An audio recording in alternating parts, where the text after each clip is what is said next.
우주에서 가장 총명한 학생 여러분, 자 그러면 이제 여러분들과 아인슈타인의 일반 상대성 이론에 대한 본론으로 이렇게 들어갈게요. 그동안 우리는 무엇에 대해서 알아봤냐면 이 전 영상에서 우리는 아인슈타인의 일반 상대성 이론을 이해하기 위해서 뉴턴과 아인슈타인의 생각의 차이점에 대해서 이해를 먼저 했어요. 그렇죠? 뉴턴은 만유인력 법칙을 이렇게 만들었는데 아인슈타인은 특수상대성 이론을 완성을 하다 보니까 거기에서 광속도 불변의 원리라고 하는 게 있었어요. 그렇죠? 그런데 뉴턴의 만유인력 법칙에서는 시간에 대한 텀이 없죠. 그래서 물체가 두 물체 사이에 정보를 주고받을 때 이거는 거의 동시에 일어났어야 됐어요. 근데 아인슈타인의 특수상대성 이론과는 모순이 되는 거죠. 왜 그러냐면 빛속도라고 하는 거는 광속도는 불변이라고 하였기 때문에. 왜 광속도 불변이 뉴턴의 중력점 방정식하고 모순인지는 이제 여러분들이 아마 잘 이해를 하고 있을 거예요. 그렇죠? 두 물체가 광속도가 불변이기 때문에 두 물체 사이가 거리가 있다라고 한다면 틀림없이 여기서 이동하는 전파가 이동되는 그 시간 자체에 늘 생각을 해보면은 거리를 광속도로 나눠준 게 될 거예요. 그렇죠? 근데 뉴턴의 중력점 방정식에서는 만유인력 법칙에서는 바로 그런 텀이 없었어요. 그렇죠? 자 그러면 여러분들은 그 문제에 대해서는 이제 잘 이해를 했을 거라고 생각을 하고, 그리고 우리는 또 하나 어떤 거에 대해서 생각을 해봤어요? 그렇죠. 그리고 나서 우리는 어떤 거에 대해서 생각을 해봤냐면 등가 원리라고 하는 아인슈타인이 생각했던 가장 행복했던 순간에 대해서 알아봤어요. 그것은 어떤 개념이었어요? 중력과 가속도가 같다라고 하는 개념이었었죠. 바로 이걸 우리는 알아보고, 그리고 아인슈타인을 유명하게 해줬던 실험이 있었어요. 그렇죠? 영국의 천체 물리학자인 아서 에딩턴이라고 하는 분이 어떻게 했어요? 맞아요. 전쟁이 끝나자마자 곧바로 천문대를 이끌고서 천문대 두 팀으로 나누어서 아인슈타인의 중력점 방정식이 정말로 맞는지를 확인하기 위해서 객이 있을 때 태양을 이용해서 빛이 휘임을 측정을 했어요. 이러면서 아인슈타인은 일학대의 스타가 됐고, 그리고 일반 상대성 이론이라고 하는 이론이 우리가 지금 알고 있는 근대 현대의 가장 중요한 이론으로 이렇게 자리 잡게 된 거예요. 자 그러면 이제 지금부터 할 일은 어떤 거겠어요? 그렇죠. 그 중력장 방정식이라고 하는 게 도대체 어떤 형태로 되어져 있나 하는 거에 대해서만 여러분들과 같이 한번 생각을 해볼게요. 여러분들은 한번 여기에 있는 그림을 보면은, 아인슈타인의 중력점 방정식에, 무엇을 뜻하고 있겠구나 하는 거를 어느 정도 추정할 수가 있어요. 자, 그러면 여기에 있는 그림을 보면서 아인슈타인의 중력점 방정식에 도대체 무엇을 뜻하겠구나 하는 거에 대해서 여러분들이 한번 직관적으로 이해를 한번 해보세요. 이게 더 먼저 중요해요. 자, 여기를 한번 해보세요. 해봤어요? 자, 그러면 이 그림은 이건 거죠. 여기 지구가 있어요. 지구가 있고, 그리고 여기에는 이렇게 망으로, 네트로 이렇게 구성되어 있는 얘는, 망으로 구성되어 있는 이거는 시공간의 휘어짐을 뜻하고 있는 거예요. 자, 그러면 중력점 방정식에 무엇을 뜻하고 있겠구나 하는 거는 여러분들이 아마 직관적으로 잘 이해를 했을 거예요. 근데 여기서 한 가지 중요한 게 있어요. 어떤 거에 대해서 생각을 해봐야 되는 거냐면, 여러분들은 먼저 아인슈타인이 여기에 있는 중력점 방정식을 이렇게 만들려고 할 때 여기에서 가장 도움을 받았던 수학적인 테크닉이 있어요. 그게 어떤 수학일까요? 그렇죠? 그게 어떤 거냐면 여러분들은 아마 리만 기하학이라고 하는 걸 들어봤을지 모르겠어요. 리만 기하학이라고 하는 거는 여러분들은 아마 유클리드 기하학을 들어봤을 거예요. 우리가 초등학교 때부터 쭉 배워온 거는 유클리드 기하학이었었어요. 우리가 지금 알고 있는 일반적인 기하학. 그런데 비유클리드 기하학이 있어요. 그 비유클리드 기하학의 대표적인 게 리만 기하학이라고 하는 거예요. 그러니까 여러분들은 유클리드 기하학이라고 하는 거는 어떻게 생각하면 쉽냐면 평면을 생각을 하면 돼요. 다시 말해서 삼각형의 합이 180도인 공간을 생각을 하면 돼요. 근데 여기에는 리만 기하학이라고 하는 거는 그런 공간을 다루는 게 아니라 구면 기하학이나 쌍곡선 기하학 같은 것들을 다루고 있는 거예요. 그리고 지금 제가 리만 하는 이 분은 19세기 때 위대했던 수학자 중에 한 분이에요. 그리고 이분의 스승이 여러분들이 더 잘 알고 있는 가우스라고 하는 그분이 스승이었었어요. 자, 그러면 이제 여러분들은 전체적인 구조에 대해서는 알고 있겠죠? 이제 전체적인 구조에 대해서는 여러분들 나름대로 이해를 했을 거예요. 근데 이게 왜 그렇게 중요할까요? 바로 이 리만 기하학이 아인슈타인이 지금 여기에 있는 일반 상대성 이론이라고 하는 바로 이 이론을 만들 때 결정적인 공헌을 해요. 그렇죠? 바로 이렇게 되어져 있어요. 자, 그래서 어디에 영향을 주냐면 중력이 시공간을 휘게 만든다라고 하는 걸 표현을 해야 되는데 그 당시까지 해서 알고 있던 이런 일반적인 유클리드 기하학으로는 표현할 수가 없었던 거예요. 그 표현할 수가 없었었는데 바로 이거를 무엇을 해결했다는 뜻인가요? 그렇죠? 맞아요. 비유클리드 기하학인 그러니까 다시 말해서 휘어져 있는 공간을 다룰 수 있는 그런 기하학을 이용을 해서 바로 여기에는 아인슈타인이 바로 이렇게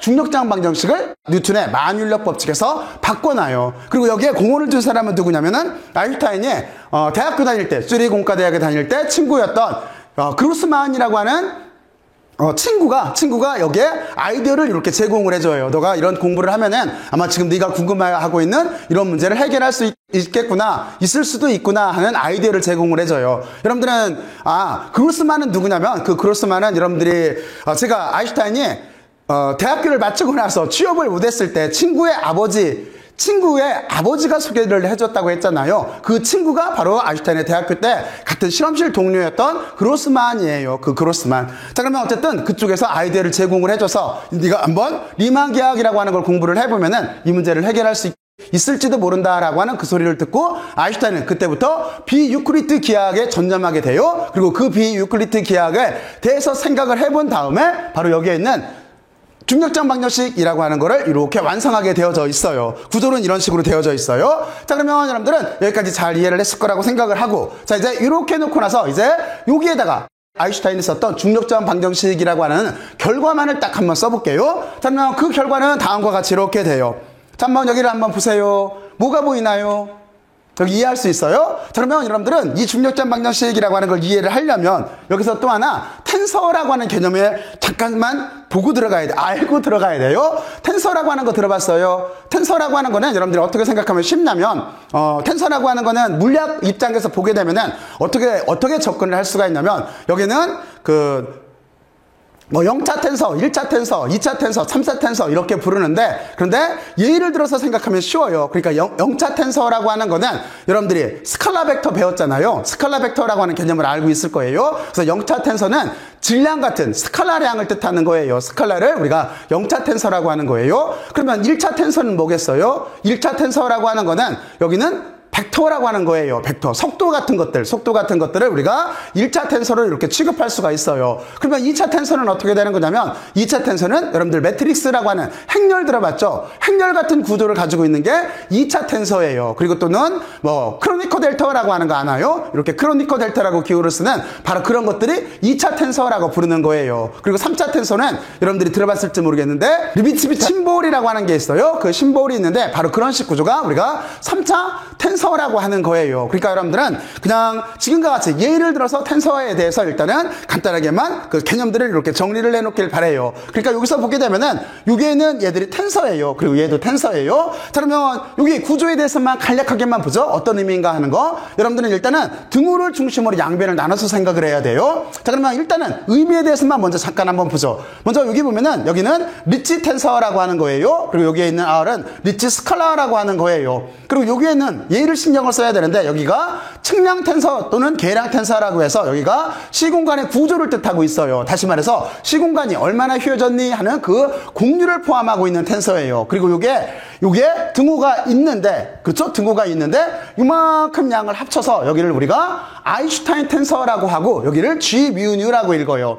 G미뉴라고 이렇게 읽어요. 그리고 이만큼을 합쳐있는 왼쪽 텀, 이만큼을 합쳐있는 이 부분이 시공간의 기하학을 뜻하게 되어져 있어요. 무엇 때문에? 여기에는 측량 텐서가 이쪽에 포함되어져 있기 때문에. 근데 여기에 원인을 준 건 어디냐면 여기에는 T라고 하는 질량 에너지 분포를 뜻하고 있는 에너지 운동량 텐서라고 하는 얘 때문에 이렇게 만들어지는 거예요. 그렇죠? 그러니까 질량과 에너지가 분포를 하게 되면은 이쪽에 시공간 자체의 공률이 휘어진다라고 하는, 그걸 바로 계산할 수 있다라고 하는 그 방정식인 거예요. 여러분들이 이렇게 알아놓고, 그리고 나머지는 여기 보면은 G라고 하는 거는 우리가 만율력 상수예요. 뉴턴이 만들었던 뉴턴의 만율력 법칙을 보게 되면은 거기에 만율력 법칙은 거리의 제곱에 반비례를 하고 질량의 곱에 비례하게 돼 있잖아요. 그리고 거기에 우주 보편 상수라고 하는 G값이 들어가져 있어요. 그 G값이 여기 있는 아인슈타인의 요 식에도 들어가져 있어요. 그래서 여기가 말 그대로 우주에서 가장 기본적인 보편 상수가 되는 거예요. 그리고 여기 C는 뭘까요? C라고 하는 거는 여러분들이 잘 알고 있듯이 이거는 빛의 속도를 뜻하고 있는 거예요. 이런 식 구조를 가지고 있어요.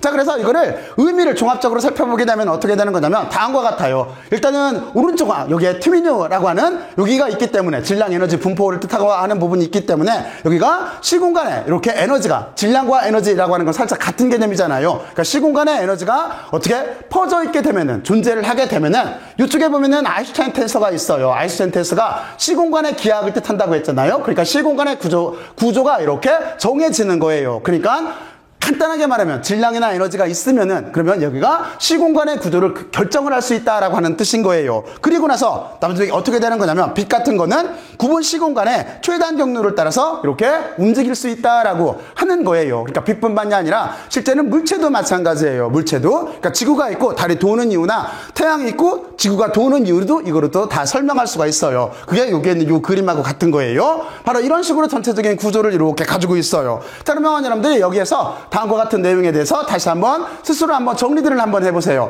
여기서 중요한 거는 지금 우리가 느껴야 되는 거는 여기에는 수식의 의미를 잘 이해를 하고 한번 증명을 해보면은 그럼 더 좋겠죠. 더 좋겠지만 정말로 중요한 거는 여러분들은 여기에는 아인슈타인의 장방정식이라고 하는 중력장 방정식을 이렇게 보고 나서 이쪽이 질량이 있으면 시공간을 변화시킬 수가 있겠구나 라고 하는 이 생각을 해야 되는 거예요. 그러니까 질량이 결정되면은 시공간의 기압도 결정이 되는구나 하는 이 생각을 하는 거예요. 이 생각을 하는 게 중요해요. 그러니까 이 그림에서 보게 되면은 질량차가 있으면 다음과 같이 이렇게 시공간을 휘게 만들고 이 시공간이 휘어져 있기 때문에 여기서 물체는 또는 빛은 여기서 운동을 하면서 휜 시공간에 영향을 받게 되어져 있는 거예요. 이 점을 이해하는 게 중요해요. 자, 그러면 여러분들은 여기에는 중력장 방정식을 보면서 제일 중요한 여기는 그림을 한번 이해를 한번 해보세요. 지금부터 한번 해보세요. 해봤어요? 자, 그리고 일반적으로 이쪽에 중력장 방정식은 G미뉴는 T미뉴라고 보통 얘기를 해요. G미뉴는 T미뉴 보통 이렇게 간단하게 줄여서 얘기를 해요. 그러니까 다시 한번 정리를 하게 되면은 여기 질량과 에너지가 이렇게 시공간의 구조를 바꿀 수 있다라고 하는 바로 그 뜻이 되는 거예요. 그렇죠? 그럼 여러분들은 잘 이해를 했고, 그리고 여기에서 아인슈타인의 통합이라고 하는 게 나오는데 그 부분에 대해서만 잠깐 알아보죠. 아인슈타인의 통합이라고 하는 건 어떤 거냐면 바로 이거예요. 아인슈타인은 두 가지 등가 원리가 있었어요. 하나는 어떤 게 있었어요? 첫 번째 특수상대성 이론에서, 그죠? 특수상대성 이론을 썼던 기적에 보면은 거기 보면은 질량, 에너지 등가라고 하는 게 있었죠. 그러니까 에너지 입장에서 보게 되면은 질량과 에너지는 서로 같게 되는 거예요. 자, 그리고 지금과 같이 여기에 있는 중력장 방정식이라고 하는 장 방정식에서 보게 되면은 곧 여기서 어떻게 되는 거예요?